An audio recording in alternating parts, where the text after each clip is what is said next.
Meus caros, boa tarde. Existem alguns intelectuais que estão aí no debate público promovendo uma determinada desinformação. Ao invés de fazerem as pessoas refletirem profundamente e filosoficamente o momento pelo qual nós estamos passando, e outra, pensar de maneira política ou mais biopolítica sobre o que está acontecendo, não. Fazem justamente o seu contrário. Acabam promovendo uma certa desinformação. Uma certa não. Em grande medida, desinformação. Eu vou falar de um texto em específico que eu li ontem, publicado na Folha de São Paulo pelo Luiz Felipe Pondé. Separei alguns trechos e vou mostrar para vocês de que maneira esse autor lê o mundo e como que ele enxerga a pandemia. O título do texto é o seguinte, eu estou aqui com a minha caderneta novamente. O título é o seguinte: Humanidade precisa aprender a reverenciar a pandemia do coronavírus. Só pelo título vocês já devem pensar, reverenciar o quê? Em um contexto brasileiro profundamente marcado pela desigualdade, que trata-se de um problema eminentemente político, ou pensando em termos Foucaultianos, um problema biopolítico, como reverenciar algo nesse sentido? Não faz sentido algum colocar um texto de veiculação pública com esse título. E mais, Pondé é aquele filósofo que se diz trágico. Já há um erro na sua afirmação. Por quê? A tragédia grega é um gênero literário. É literatura, não é filosofia. E outra, a filosofia surge justamente para combater essa noção trágica de visão de mundo. Porque ela usa a razão. A tragédia muitas vezes se ancora nos deuses, que deixam o destino tomar conta das ações. A filosofia não vai deixar o destino tomar conta das ações. Ela toma as rédeas da ação por meio do uso da razão. Então já está errado aí. Isso é uma grande desinformação promovendo de maneira pública. Vejam só a citação que eu separei do texto. Vocês podem pesquisar na internet ou até no próprio site da Folha de São Paulo e leiam na íntegra o texto. Olha só. A pandemia é cega, silenciosa, sem intenção, vem e vai ao sabor do nada, ao saber do nada. Para ela, não existimos simplesmente. Talvez só como hospedeiros da reprodução de um vírus que não tem consciência do que fez. E mais, ele diz o seguinte: seu coração é cego como o universo. Aí eu me questiono, como assim? Que cegueira é essa?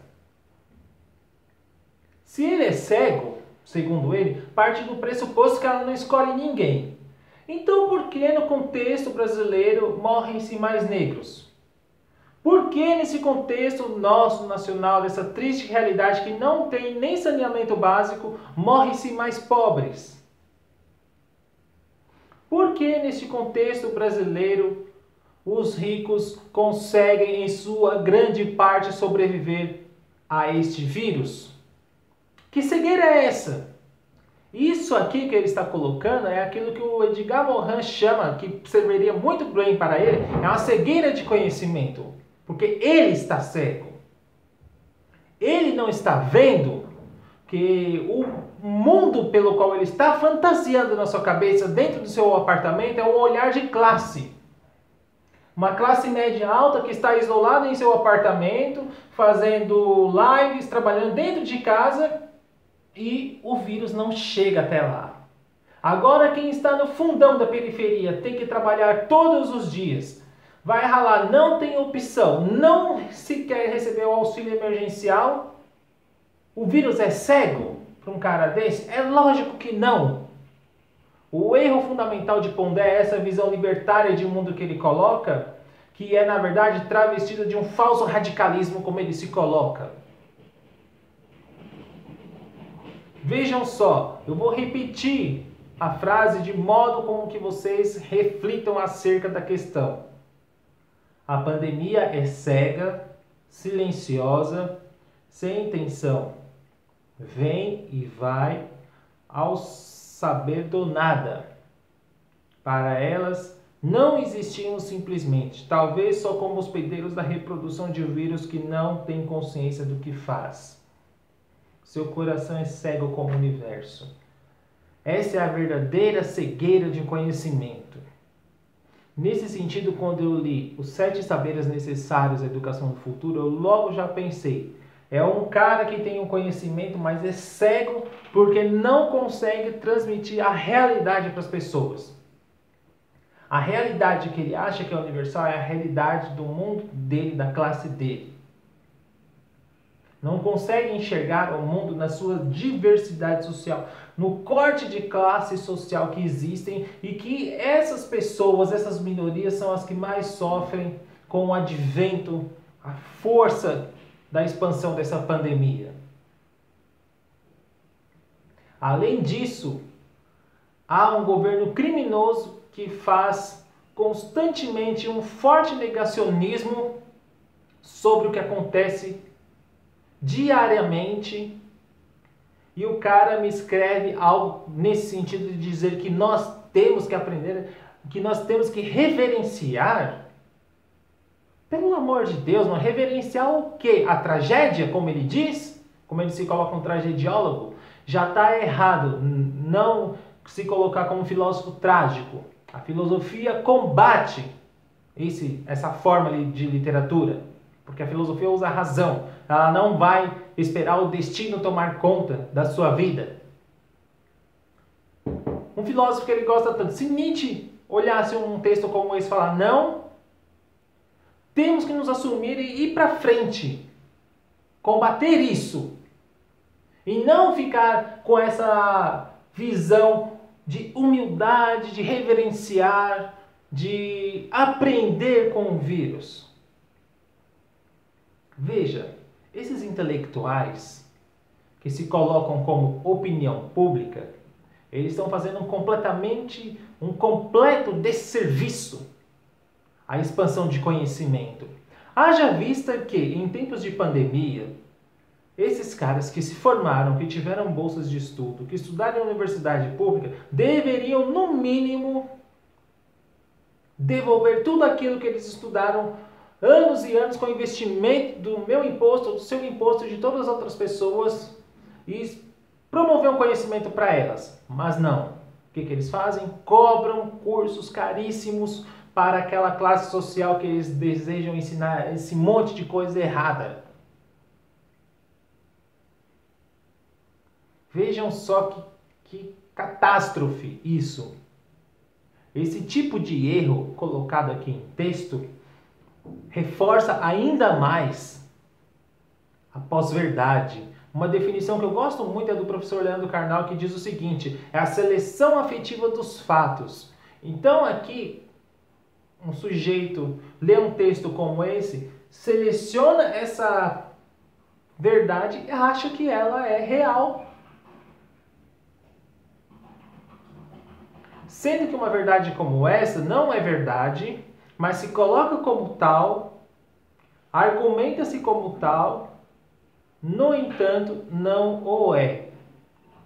É uma travessura que supõe ser algo verdadeiro, que no fundo, não é. Trata-se de um profundo erro político, sobretudo porque ao naturalizar algo que ele diz que é de fenômeno da natureza, já há um erro fundamental aqui. Este vírus é um fenômeno biopolítico. Ele é fruto de relações sociais baseadas no modo de produção, aonde tudo é passível de ser transformado em mercadoria e, a partir disso, gerar dinheiro e gerar mais mercadorias. Ele não consegue entender essa equação de Marx, que continua atual e que nessa pandemia também está cada vez mais atual, e que isso é o gerador do que está acontecendo hoje. Mas não, naturaliza algo de um fenômeno social, sobretudo, como se fosse algo natural. Parem, pensem, quero que vocês leiam esse texto, vão atrás, reflitam sobre tudo, questionem, não se mantenham em uma posição submissa a esse tipo de autor.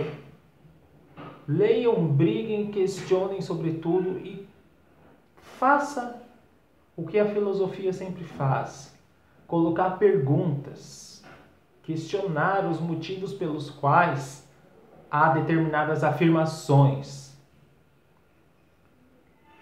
questionar determinados porquês de determinadas sentenças colocadas aqui, determinadas afirmativas.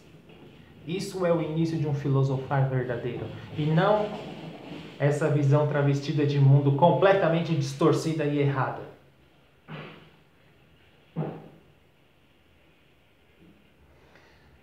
Para finalizar,